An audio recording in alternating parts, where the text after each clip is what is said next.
पर है, जब श्याम रंग पर है दुनिया मर जाती है। जब श्याम रंग पर दुनिया मर जाती है। है, श्याम तेरे बन से पागल कर जाती है।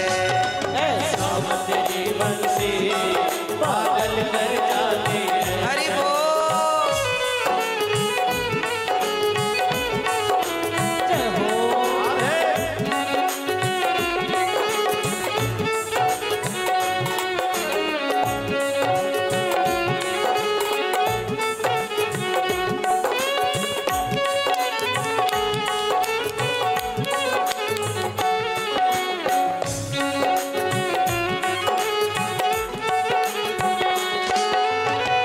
इस बांसुरी को जरा देखिएगा, कितनी सुंदर है ये बांसुरी। हाँ, दुख दर्दों को सहना मुरली ने सिखाया है। दुख दर्दों को सहना मुरली ने सिखाया है। दुख दर्दों को सहना मुरली ने सिखाया है। दुख दर्दों को सहना मुरली ने सिखाया है। ये दुख दर्द सहना सिखाती है। कैसे?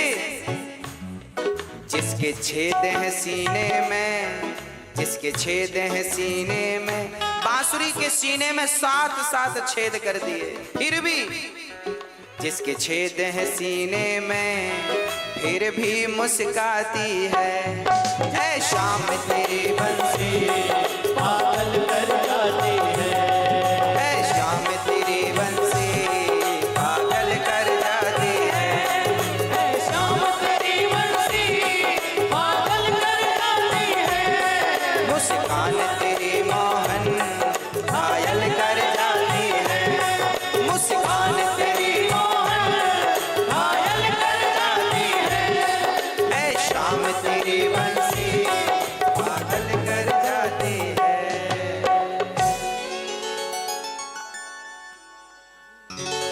दुख दर्दों को सहना मुरली ने सिखाया है। जिसके छेद हैं सीने में फिर भी मुस्काती है। जिसके छाती पर 7 छेद किए फिर भी वो मुस्कुराना नहीं छोड़ती। इसलिए ये गोविंद, ये श्याम सुंदर मैया तेरो लाला बांसुरी बजाए के मन को चुरा ले, चित्त को चुरा ले, मन चुरा लेता है। एक सखी आज बड़े भाव से भगवान का दर्शन कर रही है। भगवान कृष्ण अपने आंगन में खेल रहे हैं। जरा सुनिएगा।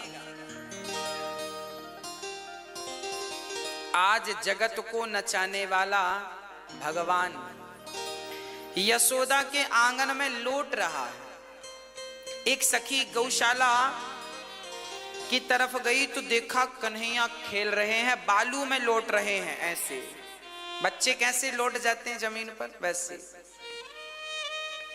तभी क्या हुआ, वो सखी कन्हैया को ऐसे लौटते देखती रही, टुकुर टुकुर टुकुर टुकुर टुकुर।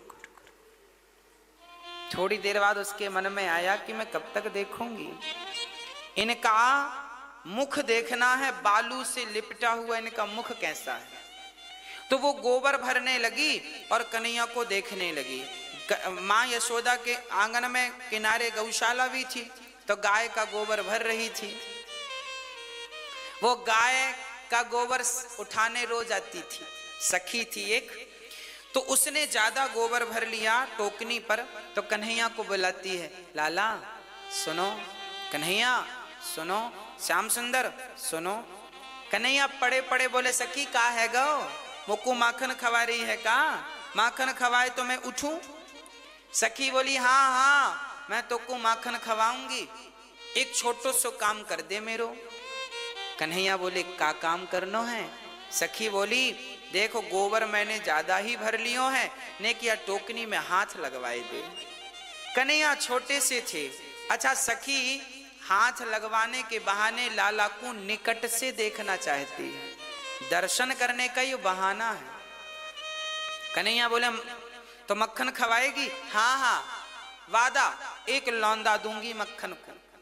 अब कन्हैया बड़े प्यार से गए और वैसे ही पूरे शरीर में बालू रज लिपटी है और वो दोनों हाथ से टोकनी उठा रहे हैं। और उसने हाथ, जब भगवान ने दोनों हाथ ऐसे उठाए ना, तो उसने बड़े प्रेम से ठाकुर जी को मन से प्रणाम किया, टोकनी सिर पे रखी, 4 कदम दूर गई, गोबर फेंक के आई, फिर भर लिया। फिर बुलाए वे लगी, लाला फिर उठाई दियो। कन्हैया बोले फिर का मिलेगो? बोले 1 गोला फिर मिलेगो। 2 बार उठवाए हैं, 2 गोला, हाँ हाँ 2 गोला माखन के 2 बार उठवा दिया, फिर फेंक के आई। उसे तो आनंद आने लगा ना, भगवान का दर्शन था। अब तीसरी बार आई तो कन्हैया बोले सुन, अब उठवाऊंगा तो मुझको हिसाब में से तो 2 तक गिनती आती है, 1 2, अब 3 मैं कैसे याद रखूंगा? तो सखी बोली मैं गिनती के लिए तेरे माथे पे गोबर को टीका लगाए दूंगा। तो 1 टीका लगाया माथे पे, फिर दूसरा टीका किनारे, तीसरा टीका, बोले 3 टीका है गए। जितने माथे पे टीका उतने मक्खन के गोला। फिर फेंक के आई, फिर आई। ऐसे उसने 10 बार टोकनी उठवाई और जितनी बार उठवावे सो टीका लगा दे गोबर को पूरा मुंह में। अब नाक में गोबर का टीका, गाल में गोबर का टीका, यहां गोबर का, पूरा मुंह गोबर से भर गया। अब वो तब तक मैया ने आवाज लगाई, कन्हैया ओ लाला। भगवान दौड़ के गए, सखी भी भाग गई। अब मैया ने देखा, राम राम राम राम, तेने शकल कैसी बना रखी है, गोबर गणेश जैसी, ला तेरो मुंह साफ कर दूं। मैया ने पकड़ के लाला को मुंह धुलनो चाहो, कन्हैया जोर से चिल्ला, मैया मुंह में हाथ मत लगाइयो, सारो हिसाब खराब है जावेगो। मैया बोली राम राम, का हिसाब है तेरे मुंह में? ओ मैया, जितने मेरे मुंह पे टीका लगे हैं गोबर के, सारे टीकों के बदले 1-1 मक्खन को गोला मिलवे वालो है। कौन देवेगो? बोले फलानी सखी मोकू काम करवाई है वाने, मुझसे टोकनी उठवाई, गोबर से भरी। तो अब हिसाब गड़बड़ मत करियो मैया। मैया हंसवे लगी और लाला वैसे ही मुंह लेके पूरे गांव में डोल के गए। वाके घर, सखी के घर गए और सखी बड़े लाड़ से, बड़े प्यार से गोद में बिठा के भरपेट मक्खन खवाया। अरे भगवान तो मक्खन के भूखे नहीं थे, भगवान तो भक्तों पर अनुग्रह करना चाहते हैं, कृपा करना चाहते हैं। ये तो भगवान की कृपा है, अकारण करुणा इसी को कहते हैं। भगवान ऐसी कृपा ब्रजवासियों पर बरसाते हैं, कब किस पर कौन सी कृपा करें कोई नहीं जानता। जितनी सखियां शिकायत करती थी ना, ये शिकायत विकायत कुछ नहीं थी, ये तो भगवान के दर्शन का एक मात्र उपाय था।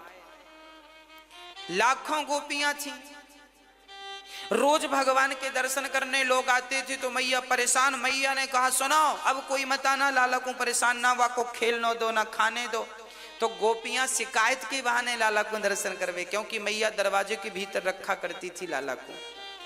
इसलिए गांव में जो नई नई बहुएं थी ना, अच्छा नई बहुओं को ना घर से बाहर निकलने की परमिशन नहीं होती थी, तो वो तो जा नहीं सकती थी। तो भगवान उन नई नवेली दुल्हन बहुओं को दर्शन देने के लिए उनके घर मक्खन चोरी के बहाने जाते थे, ताकि इस बहाने ये नई नई बहुएं भी मेरा दर्शन कर लें और दर्शन करके ये भी अपने आप को कृतार्थ कर लें। ब्रज मंडल में जितने थे बच्चे, बूढ़े, बहुएं, नए पुराने लोग, सबको भगवान, कोई बूढ़ा था आ नहीं सकता था तो भगवान चले जाते थे उसके घर, उसको परेशान कर देते थे। इसी बहाने वो दर्शन कर लेती थी या कर लेता था। एक दिन भगवान माँ के संग गए और यमुना के तट पर ब्रह्मांड घाट में भगवान ने मिट्टी खाए ली। मैया ने कहा च्योरे लाला तेने मिट्टी खाई है? कन्हैया बोले मैया मैंने मिट्टी ना खाई, चल अपना मुखड़ो खोल। जब भगवान ने मुख खोला तो इतने से मुख में इतना सारा ब्रह्मांड नजर आ गया। वाह, ये भगवान है। अच्छा, भगवान की भगवत्ता पर संदेह ना किया करो। भगवान सब कुछ करने की सामर्थ्यता रखते हैं। ऐश्वर्यस्य समग्रस्य धर्मस्य यश सहस्री ज्ञान वैराग्य और चेव षडनाम भक्तिर्न। जिसके भीतर सृष्टि उत्पन्न करने की, पालन करने की, संहार करने की सामर्थ्यता हो, जिस परमात्मा के इतने से मुंह में ब्रह्मांड को दिखाने की सामर्थ्यता हो, उसके कन्हैया के छोटे से मुंह में यशोदा भी दिख रही है, नंद बाबा भी दिख रहे हैं। एक कन्हैया अंदर, मैया बोल रही है मुंह खोल, मैया घबरा गई। इतने से मुख में संपूर्ण ब्रह्मांड का दर्शन कराने वाले ये कोई साधारण तो नहीं हो सकते ना, ये भगवान है। हाँ, हमारे बीच में सहजता से रहते हैं, सरलता से रहते हैं, हमारे बीच में हम जैसा बन के रहते हैं, ताकि हमें भी उनके दरस परस का लाभ प्राप्त हो जाए। यदि भगवान सदा बैकुंठ क्षीर सागर में ही रहा करते तो बताओ फिर हम लोग कैसे कहते कि हाँ हम आज दावे से कहते हैं ना कि तुलसीदास जी ने भगवान को देखा है। हाँ, आज हम विश्वास से कहते हैं ना कि मीराबाई ने भगवान को देखा है। चलो, हमने यदि प्रत्यक्ष नहीं देखा ध्रुव और प्रहलाद की तरह, तो जिसने देखा है हम उनके बारे में चर्चा तो कर सकते हैं, और चर्चा करेंगे, गुणानुवाद करेंगे, तो मुझे विश्वास है कि जैसे ध्रुव प्रहलाद मीरा नरसिंह को भगवान ने दर्शन दिया, यदि हम विश्वास से चलते रहे इसी पथ पर, तो हमें भी बिहारी जी मिलेंगे कभी ना कभी, हम पर कृपा होगी कभी ना कभी। देखो, अब आप कहो कि महाराज जी क्या भगवान अभी नहीं मिले? देखो, आपको मैं उदाहरण से समझाता हूं। एक मैया हमारे पास आई कुछ दिन पहले, उन्होंने कहा गुरुजी हमने आपको टीवी पे तो बहुत देखा है, आज हम प्रत्यक्ष देखने आए हैं। टीवी पे देखना और प्रत्यक्ष देखना दोनों बातें अलग अलग हैं कि नहीं? हाँ या ना? अच्छा, टीवी में देखने में ज्यादा मजा है कि प्रत्यक्ष देखने में? हाँ, कथा को टीवी में सुनने में ज्यादा मजा है कि प्रत्यक्ष बैठकर सुनने में? प्रत्यक्ष। बस कहने का तात्पर्य यह है, एक मैया ने हमसे कहा कि हमने आपको टीवी पर देखा है, आज प्रत्यक्ष देखने आए हैं। उसी प्रकार आप और हम भगवान को हमने मंदिर में देखा है, सबके भीतर देखा है, पर एक बार उन्हें प्रत्यक्ष देखने का भाव है। उसी प्रकार जैसे आपको प्रत्यक्ष कथा सुनने का भाव है, तो हम लोगों ने सबने भगवान को देखा है। बिहारी जी भगवान ही है, मंदिर में जाओ भगवान ही है, कण कण में वह परमात्मा ही है। पर वह प्रत्यक्ष जो ध्रुव जी को लाभ मिला दर्शन का, जो प्रहलाद जी को लाभ मिला दर्शन का, कि वो खड़े हैं और हम उन्हें टुकुर टुकुर देख रहे हैं, वो भी हमें टुकुर टुकुर देख रहे हैं, हम उनसे बातें कर रहे हैं, वो हमसे बातें कर रहे हैं। ऐसे भगवान को देखने के लिए जरा कड़ी मेहनत चाहिए। देखो, टीवी पर तो आप हमें देख सकते हैं, टीवी खोलो, साधना लगाओ, साधना चैनल देख लेंगे आप, मोबाइल पर देख लो। टीवी पर देखना सरल है, पर साक्षात देखना हो तो आपको चलकर वृंदावन आना ही पड़ेगा। उसी प्रकार भगवान को साक्षात देखना हो तो उस भक्ति के रास्ते पर चलकर उस परमात्मा के प्रेम तक जाना ही पड़ेगा। जब प्रेम से उस परमात्मा तक पहुंचोगे तब साक्षात्कार भी होता है, ऐसा नहीं कि नहीं होता। ध्रुव को, प्रहलाद को, नरसिंह को, नामदेव को हुआ है। यदि उन्हें हुआ है तो हम सबको भगवान का दर्शन होगा। भाव बना के रखिएगा, अभी काम चलाइएगा इसी से। हाँ,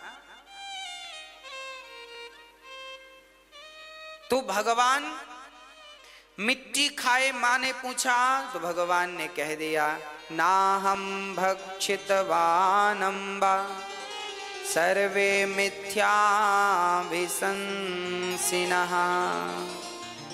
माँ सब गलत बोल रही हैं, मुंह खोल के देख, मुंह खोला पूरा ब्रह्मांड नजर आया। अंत में भगवान ने मुंह बंद किया तो सब गायब हो गया, कुछ दिखा नहीं दोबारा में। भगवान ने मां को नहीं, हम सबको दिखाया है कि देखो मैं परमात्मा हूं। भगवान कह रहे हैं कि मैं वह निराकार ही हूं जो साकार बनकर बैठा हूं। मुझे समझने में गलती ना कर देना, संदेह ना कर लेना। भक्तों, भगवान के लिए केवल प्रेम की जरूरत पड़ती है, केवल श्रद्धा की जरूरत पड़ती है, बाकी कुछ नहीं चाहिए। सुखदेव भगवान से राजा परीक्षित ने कहा, गुरुदेव ये मां यशोदा ने ऐसा कौन सा पुण्य किया जिसके कारण भगवान की गोद में खेल रहे हैं? तब कहा कि ये यशोदा मां पिछले जन्म में धरा नाम की स्त्री थी। इनके घर कुछ साधु आए, साधु नहीं भगवान ही संत बनकर आए। कहा मां भिक्षाम देही, भीख मांगा, भूख लगी है मां, भोजन करा दो। जब मां यशोदा भोजन कराने के लिए रसोई देखती हैं तो उनकी रसोई में अन्न का एक दाना नहीं था। पास के एक गांव में गई और वहां भैया एक सेठ से कहा, सेठ जी हमें 2 रुपए उधार दे दो, हम संतों के लिए कुछ भोजन बनाना चाहते हैं। वो सेठ नियत का खोटा व्यक्ति था। धरा बड़ी सुंदर थी, धरा की सुंदरता पर वो सेठ लट्टू हो गया और उस सेठ ने धरा से कहा, सुनो यदि तुम हमें अपने स्तन दे दो तो हम तुम्हें 2 रुपए दे सकते हैं। धरा बोली, आप क्या चाहते हैं? वो कहने लगा कि मैं तुम पर मोहित हो गया हूं, तुम बड़ी सुंदर हो। वो व्यक्ति कामांध हो गया। तब धरा उसके विचारों से, उसके विचारों को समझ गई और धरा ने कहा कि तुझे यदि मैं अपने स्तन दे दूं तो मुझे 2 रुपए दे देगा? उसने कहा हाँ। निकाल कर 2 रुपए तराजू पर रख दिया। कहा बस मैंने अपना कार्य पूरा कर दिया, अब तुम्हारी बारी है। धरा बोली ठीक है, अब मैं अपना काम पूरा करती हूं। धरा ने पास में ही वहां चाकू पड़ी थी, उस चाकू को उठाकर उस धरा ने अपने दोनों स्तन काट दिए। काट करके चाकू से अपने स्तन उस सेठ के हाथ पर दे दिए। कहा जा, तुझे मेरे स्तनों से प्रेम है तो तू स्तनों को रख, मुझे संतों से प्रेम है तो मैं ये 2 रुपए लेकर जाती हूँ। धरा गई, बाजार से सामान खरीदा और संतों को भोजन बनाकर परोसा। जब संतों ने देखा कि धरा की साड़ी रक्त से भरी है, पूछ लिया, देवी आपके शरीर में ये रक्त कहां से आया? पूरी राम कहानी सुना दी। आपके लिए भोजन लेने गई थी, उधार मांगा था कि लकड़ी बेचकर सब चुका दूंगी, पर दुनिया बिना कुछ लिए देती कहाँ है, इसलिए मैंने अपने स्तन दे दिए। उसको मेरी सुंदरता पर, मुझ पर नियत उसकी आ गई। धरा ने पूरा वृत्तांत कह सुनाया। तब उन संत से स्वयं भगवंत प्रकट हो गए। वाह माँ, वाह मेरी मैया, आपने हम जैसे संतों के लिए, भूखों के लिए अपने स्तन का दान कर दिया। इसका तात्पर्य यह है कि शरीर के अंग को काट कर भी यदि किसी भूखे को भोजन कराना पड़े तो भूखे को भोजन कराइएगा, उसे घर से भूखा लौटाइएगा मत। इस कथा का केवल यही अर्थ है कि शरीर के अंग भी काटने पड़ जाए तो काट दीजिएगा। धरा ने जब संतों को देखा तो भगवान प्रकट हो गए। भगवान ने कहा, मां आपने हम संतों के लिए, आपने साधु सेवा के लिए अपने स्तनों का दान दिया है। अगले जन्म में मैं आपका बेटा बन के इन्हीं स्तनों का पान करूंगा, दूध पीऊंगा। वही धरा यशोदा बनी और वही भगवान आज यशोदा की गोद में कृष्ण बनकर खेल रहे हैं। भक्तों, एक राजा थे जिनका नाम था शिवी। राजा शिवी। आज वो राजा दरबार पर बैठे थे, सर्दियों का समय था, बाहर धूप में दरबार लगा था। अचानक एक बहेलिया का पिंजरा खुला और जंगल में उसने पिंजरे में पक्षी भरे थे, कबूतर भर लिए थे पकड़ के। तो एक कबूतर उड़ गया और उड़ करके संयोगवश वो कबूतर राजा की गोद में गिरा। अब वो कसाई आया और कहा, कसाई ने, भैया हमारा कबूतर दो, हम इसे मारेंगे, हम तो घर ले जा रहे हैं, इसको मारकर खाएंगे। राजा शिवी ने कहा, भाई ये मेरी गोद में आया है, इसलिए अब इसकी रक्षा करना मेरी जिम्मेदारी है। शरण में आए हुए को हम यूं ही नहीं जाने देंगे, मारने वाले से बचाने वाला बड़ा होता है, इसलिए अब तुम इसे छोड़ दो क्योंकि ये मेरी शरण में आ गया है। कसाई बोला, ना, बहेलिया बोला, ना, मुझे तो मेरा कबूतर चाहिए, मैंने पकड़ा है, आप राजा हैं तो हम पे अत्याचार करेंगे। राजा ने लाख समझाया पर बहेलिया समझने को तैयार नहीं। फिर बहेलिया ने कहा कि एक शर्त पे मैं मान सकता हूं। बोली, जितना वजन इस पक्षी का है उतने वजन का मांस मुझे दे दिया जाए, उतना मांस मुझे दे दिया जाए। राजा सहर्ष तैयार हो गए। ठीक है, इसका वजन कितना, तराजू बांधी गई, एक पलड़े पर उस पक्षी को रखा गया और दूसरे पलड़े पर राजा ने मांस रखा। अच्छा, राजा मांस कहां से लाए होंगे? क्योंकि मांस रखेंगे तो किसी को तो मारेंगे ना। राजा ने किसी को नहीं मारा, राजा ने अपना शरीर का मांस, अपनी जंघा का मांस काट के तराजू पे रखा। देखिए, ऐसे धर्मनिष्ठ राजा कि जो एक पक्षी के लिए अपना शरीर तो काट सकते हैं पर किसी की हत्या नहीं कर सकते, ये संकल्प वाले राजा, ऐसा भारत था मेरा। राजा शिवी ने अपना शरीर का जंघा का मांस काटकर तराजू पर रख दिया, फिर दूसरी जंघा का काटा, फिर भी पक्षी का बल ज्यादा था, भार ज्यादा था। तीसरा, राजा ने अपने हृदय का, यहां का मांस काट करके और रखा, फिर भी कबूतर का मांस ज्यादा। शास्त्रों में उल्लेख है कि राजा ने अपना एक पांव काट दिया, एक पांव एक पक्षी के लिए शिवी ने काट कर और तराजू में रख दिया, पर फिर भी उस मायावी पक्षी का भार ज्यादा था। वो कोई सामान्य पक्षी नहीं था, शिवी की परीक्षा लेने के लिए भगवान आए। दूसरा पांव रख दिया, एक पक्षी के लिए दूसरा दोनों पांव रख दिए, और फिर भी जब पक्षी का वजन ज्यादा था, शिवी ने अपने बाल पकड़ करके तलवार अपनी गर्दन में रख दी। अब मैं अपनी गर्दन काट के अपनी गर्दन, अपना मस्तक रख दूंगा, और जब मस्तक काटने लगे ना तो उस पक्षी से भगवान प्रकट हो गए। वाह राजन वाह, ऐसा दानी मैंने नहीं देखा, जो एक पक्षी के लिए अपना बलिदान दे दे। ऐसा धर्मनिष्ठ अहिंसा का पुजारी राजा इस भारत को, ऐसे राजा फिर मिलने वाले नहीं। ऐसे राजा धर्मनिष्ठ। भक्तों, ऐसे अहिंसावादी राजाओं की कथा आज लोग सहज में मुर्गी, मांस, मछली मार कर खा लेते हैं। अरे कभी इन राजाओं के बारे में सुनो, समझो कि यहाँ हम लोग जान बचाने पर विश्वास रखते हैं, किसी की जान लेने पर विश्वास नहीं रखते। हो सके तो जीवन दान दो। अंत में जब भगवान प्रकट भये तो शिवी के संपूर्ण अंग ज्यों की त्यों हो गए, उनके हाथ पांव सारा अंग ठीक हो गए, चरणों में गिर पड़े। शिवी भगवान से कहा, प्रभु आप, हाँ हम आपकी परीक्षा लेने आए थे।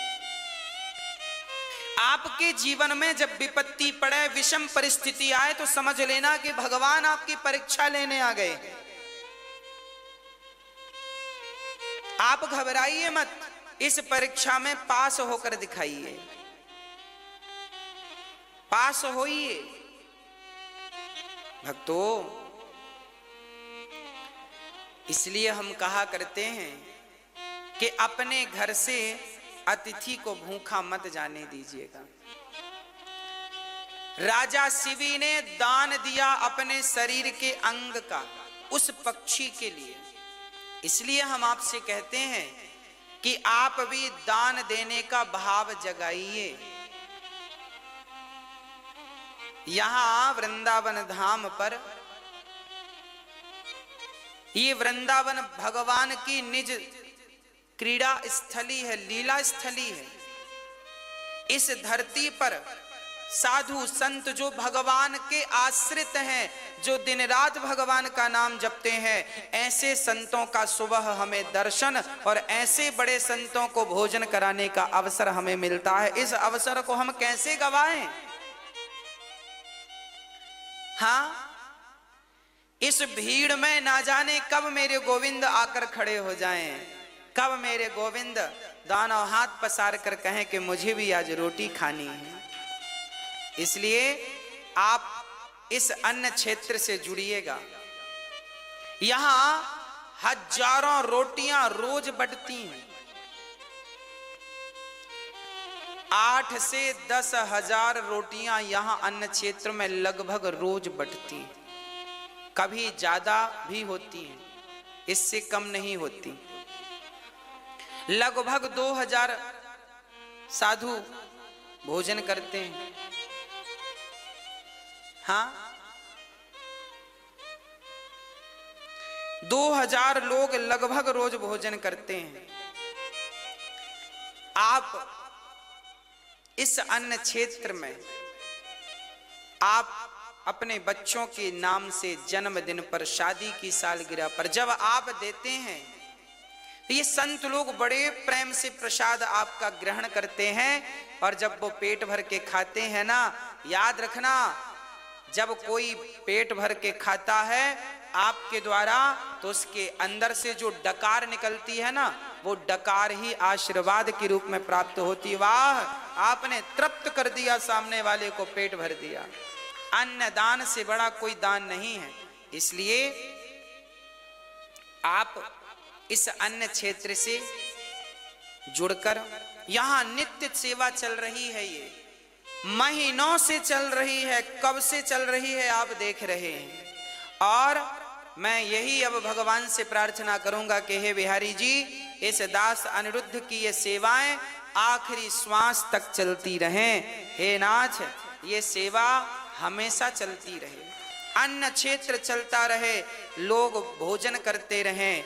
अरे मानव जीवन की यही तो सार्थकता है। इन हाथों से हम दान करते रहें। 4 रोटी हम खाते हैं तो 1 रोटी दान कर लें। इसलिए कहता हूं कि आप जरूर इस अन्न क्षेत्र से जुड़िएगा। हाँ, आप जरूर किसी संत को भोजन कराने का संकल्प लीजिएगा।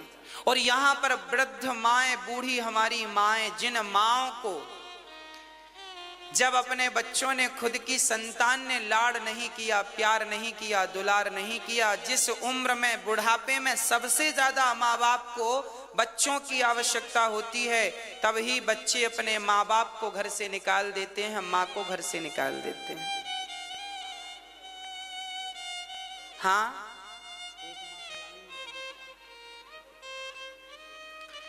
जिस उम्र में सबसे अधिक माँ को बच्चों की जरूरत पड़ती है, तभी बेटे माँ बाप को छोड़ देते हैं। इसलिए आपसे मेरी प्रार्थना है, अपने माँ का सम्मान कीजिएगा, अपनी माँ का आदर कीजिएगा, अपनी माँ का दिल कभी भी मत दुखाइएगा, सदा सेवा कीजिएगा।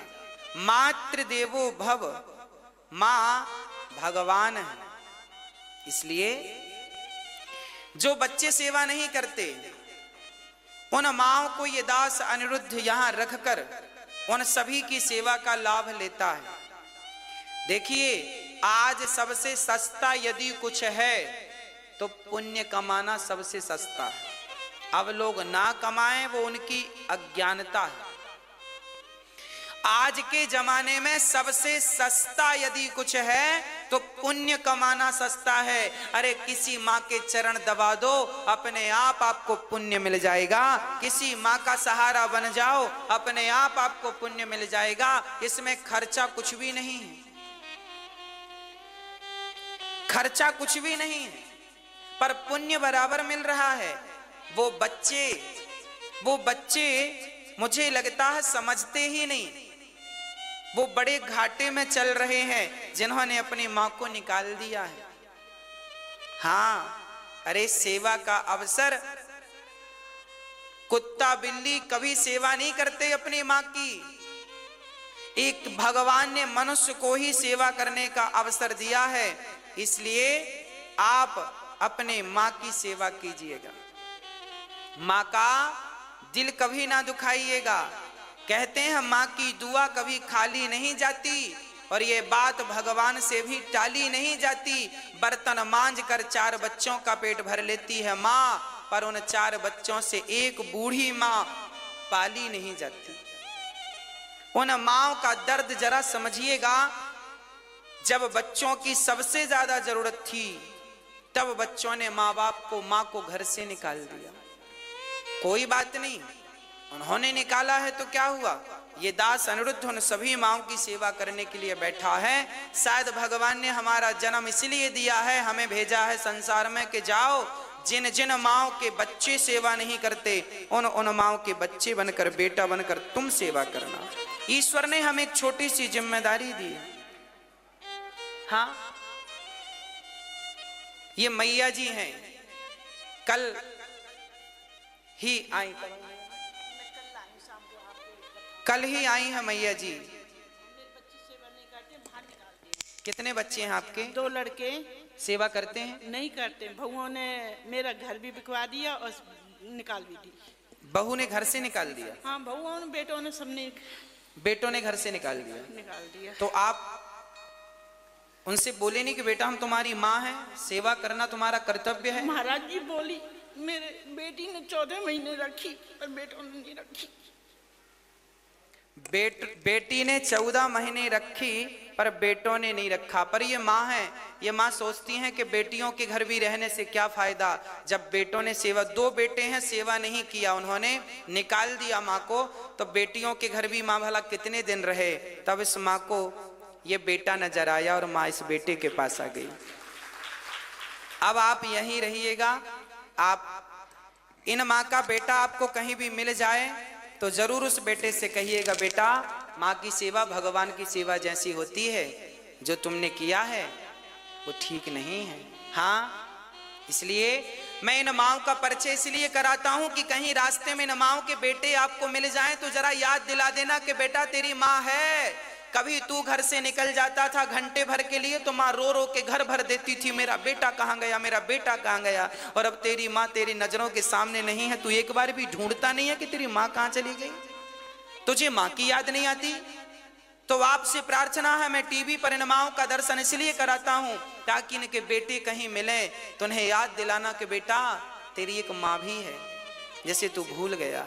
मैया आप कहाँ से हैं? पास में आओ। नगर मसाना बाजार। हाँ, कितने बेटे हैं आपके? एक बेटा है, बहू है, करे एक लड़का है, एक लड़की।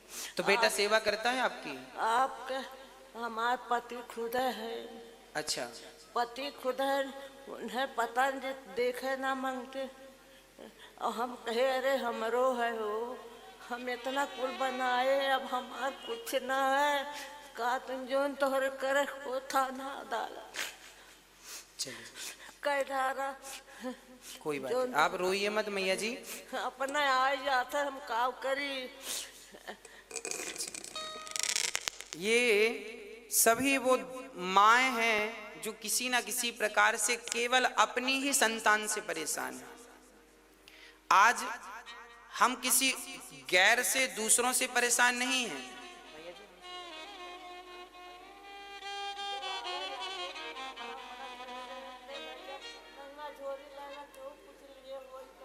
कोई बात नहीं,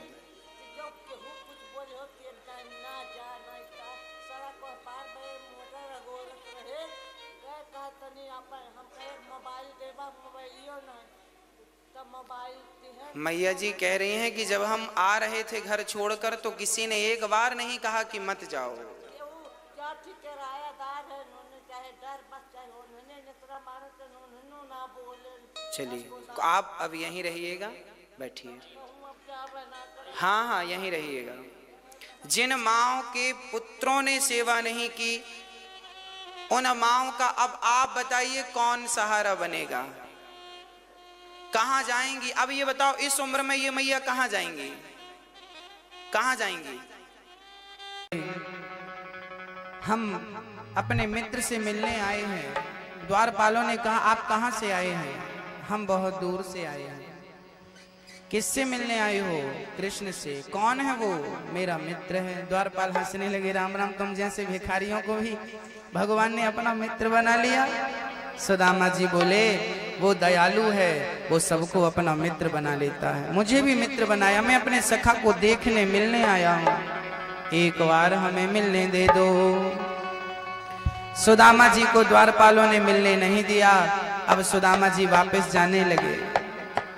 फिर मन में विचार आया कि नहीं, अब इतने दूर आए ही हैं तो दर्शन करके ही जाएं। फिर सुदामा जी आए, द्वारपालों से हाथ जोड़कर कहने लगे, द्वारपालो कन्हैया से कह दो, अरे द्वारपालो कन्हैया से कह दो, इधर पे सुदामा गरीब आ गया है।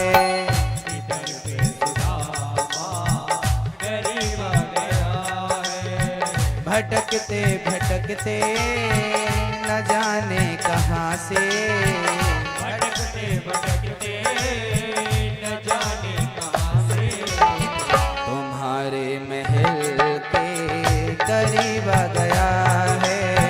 तुम्हारे महल के करीब आ गया है। अरे द्वारपालो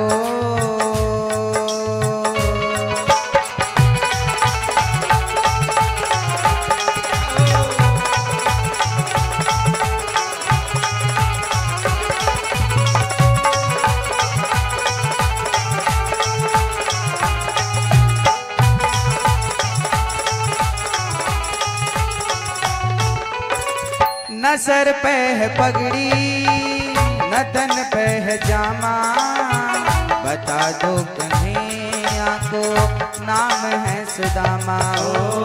बता दो कन्हैया को नाम है सुदामा। न सर पे है पगड़ी न तन पे है जामा, बता दो कन्हैया को नाम है सुदामा। न सर पे है पगड़ी न तन पे है जामा, बता दो कन्हैया को नाम है सुदामा। ओ बता दो कन्हैया को नाम है सुदामा। तुम एक बार मोहन से जा कर के कह दो, तुम एक बार मोहन से जा कर के कह दो कि मिलने सखा बद नसीब आ गया है। मिलने सखा बद नसीब आ गया है। अरे द्वारपालो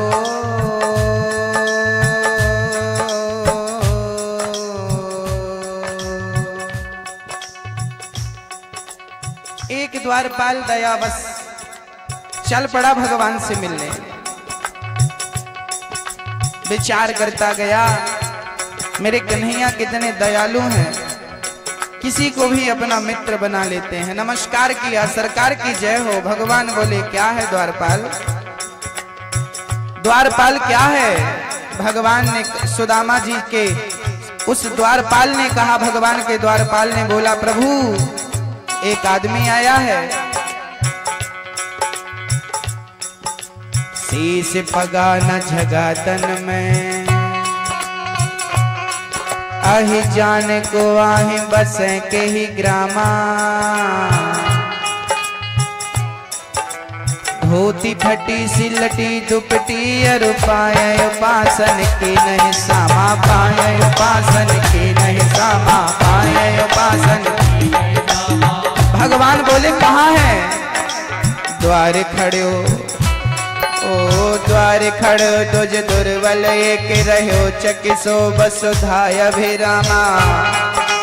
पूछत दीन दयाल को नाम बतावत आपन नाम सुदामा, बतावत आवन नाम सुदामा, बतावत आवन नाम सुदामा।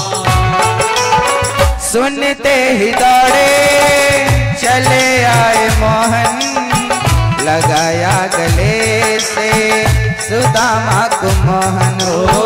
लगाया गले से सुदामा को मोहन।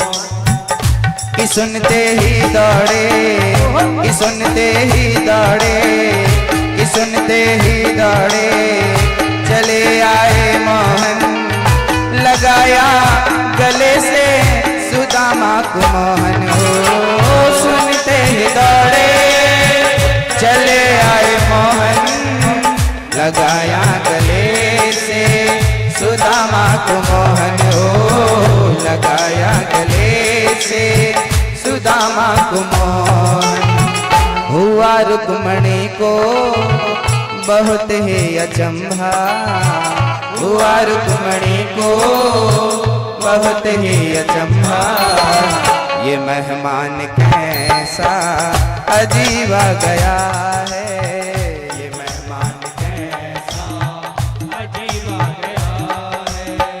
अरे द्वारपालो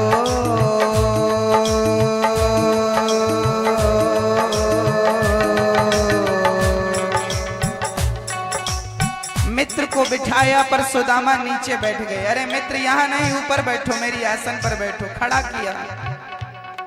सुदामा आसन पर कैसे बैठते? बैठे, भगवान ने बिठाया, मित्र बैठो, बैठ गए। सुदामा बार बार खड़े हो रहे हैं। मित्र मैं कैसे बैठूं? आप बैठो, आप बैठो। सुदामा जी बोले मित्र बस तेरा दर्शन करने आया था तेरी नगरी, अब तेरा दर्शन कर लिया, अब मुझे आज्ञा दे, मैं जाना चाहता हूँ। कन्हैया बोले कैसे जाओगे, मैं तुम्हें कुछ देना चाहता हूँ। सुदामा बोले प्रभु आपने सब दे दिया, बचा ही क्या देने को? भगवान बोले मैंने क्या दिया है तुम्हें? सुदामा ने कहा प्रभु पूरी दुनिया के सामने आपने अपने गले से लगा करके मुझे सबसे बड़ा सम्मान दे दिया, मान दे दिया, और क्या चाहिए? दुनिया भिखारी कह रही थी, आपने हृदय से लगाकर मेरा सम्मान बड़ा कर दिया। प्रभु मुझे और क्या चाहिए? भगवान ने मित्र को बिठाया। सुदामा को देख करके कन्हैया की आंखों में आंसू आ गए। यार की हालत देखी, उसकी हालत पे रोया।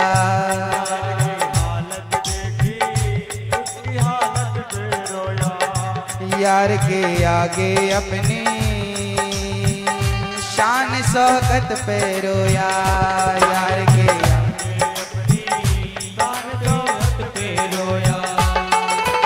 ऐसे तड़पा तड़प क्षमा परवाना के लिए, तड़प तड़पता है सुदामा के लिए। ओ ऐसे तड़पा तड़प क्षमा परवाना के लिए, ऐसे तड़पा तड़प क्षमा परवाना के लिए। कन्हैया उतना रोया रोया है सुदामा के लिए। कन्हैया उतना रोया रोया है सुदामा के लिए। जितना राधा रानी रोई कान्हा के लिए, राधा रानी रोई कान्हा के लिए। ओ जितना राधा रानी रोई कान्हा के लिए, जितना राधा रानी रोई कान्हा के लिए। कन्हैया उतना रोया रोया है सुदामा के लिए। कन्हैया उतना रोया रोया है सुदामा के लिए। कन्हैया उतना रोया रोया है सुदामा के लिए। उतना रोया रोया है सुदामा के लिए। बराबर से बैठाए भगवान ने सुदामा को। रुक्मणी से कहा जल्दी से पानी लाओ, मैं पद्म चरण पखारना चाहता हूं। देखे सुदामा के दीन दशा, करुणा करके करुणा निधि रोए। देखे सुदामा की दीन दशा, करुणा करके करुणा निधि रोए।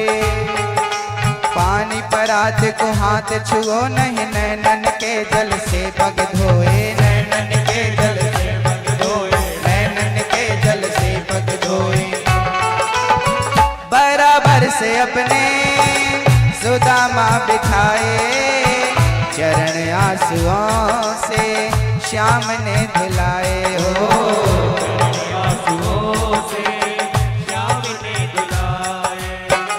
बराबर से अपने सुदामा बैठाए, चरण आंसुओं से श्याम ने धुलाए हो। बराबर से अपने सुदामा बिठाए, चरण आंसुओं से श्याम ने धुलाए। ओ चरण आंसुओं से श्याम ने धुलाए। न घबराओ प्यारे, न घबराओ प्यारे, जरा तुम सुदामा। न घबराओ प्यारे, जरा तुम सुदामा। उसी का समा तेरे करीबा गया है, उसी का समा तेरे करीबा गया है। अरे द्वार बालो कन्हैया से कह दो कि दर पे सुदामा गरीबा गया है, गरीबा गया है, गरीबा गया है।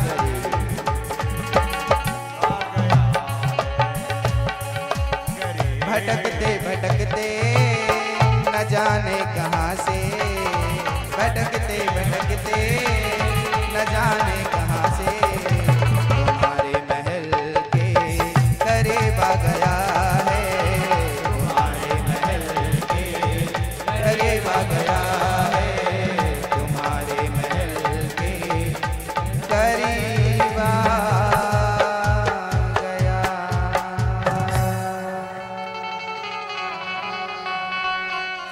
पाँव के छाले देखे तू दुख के मारे रोया। पाँव धोने की खातिर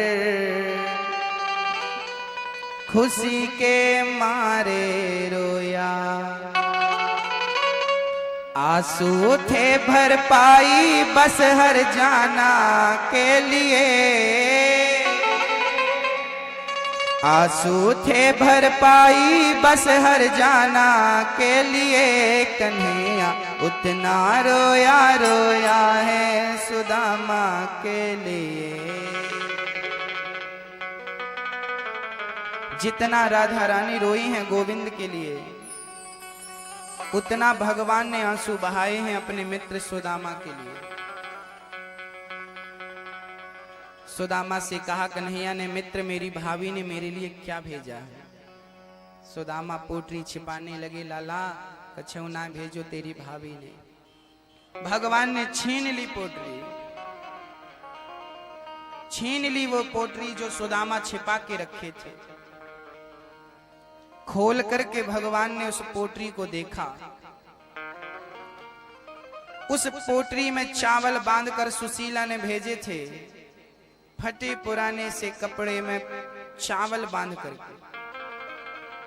भगवान ने उस पोटरी को खोला, पोटरी खोली, खोल करके भगवान ने उन चावलों को देखा।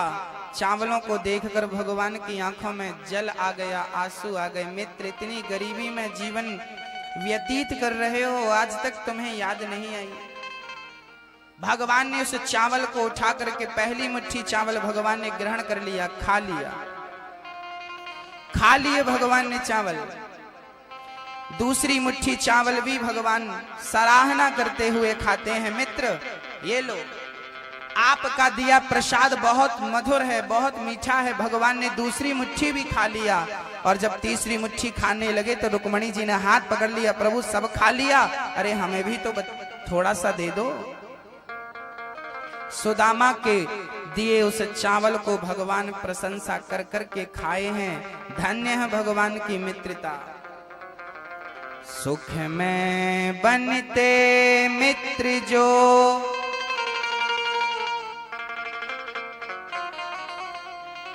ऐसे मित्र अनेक। दुख में बनते मित्र जो, वो लाखों में एक। ऐसे मित्र तो कम ही होंगे जो दुख में भी साथ दें। भगवान ने सुदामा को 2 मुट्ठी चावल खाए हैं। 2 मुट्ठी चावल खा करके 2 लोगों का स्वामी बना दिया भगवान ने। इतना सा लेता है, इतना सारा करके देता है, ये भगवान ही कर सकते हैं। बहुत प्रसन्न भय हैं सुदामा जी से मिलकर के। भगवान तारीफ करने लगे, मित्र बचपन को याद करने लगे। कन्हैया ने भी कहा, मित्र आपने विवाह किया कि नहीं? भगवान ने कहा, मैंने